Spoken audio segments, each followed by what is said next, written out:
ગીર સોમનાથના ઉનાનું નવા બંદરગામ કે જ્યાં અચાનક ડાલામથાની ગર્જના કૂવામાં કેદ થઈ ગઈ।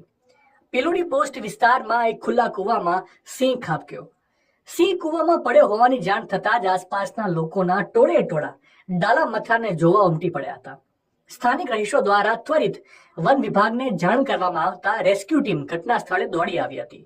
વન વિભાગની ટીમે ભારે જહેમત અને દિલ ધડક ઓપરેશન બાદ અડધી કલાકમાં સિંહનું સુરક્ષિત રેસ્ક્યુ કર્યું હતું। પ્રાથમિક સારવાર અને નિરીક્ષણ માટે વનરાજને તાત્કાલિક જસાધાર એનિમલ કેર સેન્ટર ખાતે ખસેડવામાં આવ્યા છે।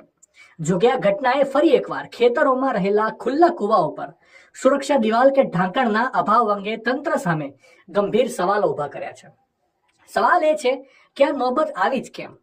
દર વખતે રેસ્ક્યુની સફળતાના ગુણગાન ગવાય છે, પણ તંત્ર એ કેમ ભૂલી જાય છે કે આ ખુલ્લા કૂવા સિંહો માટે ડેથ ટ્રેપ બની ગયા છે? કેમ હજુ સુધી આ વિસ્તારના કૂવા ઉપર દિવાલ કે ઢાંકણ નથી? સિંહ આપણું ગૌરવ છે, પણ શું આપણું ગૌરવ ખુલ્લા કૂવાઓમાં પડવા માટે મજબૂર છે? વહીવટી તંત્ર જાગે તે પહેલા આપણે કેટલા સિંહો ગુમાવીશું? આ બાબતે આપનો શું અભિપ્રાય છે? કોમેન્ટ કરીને જરૂરથી જણાવજો।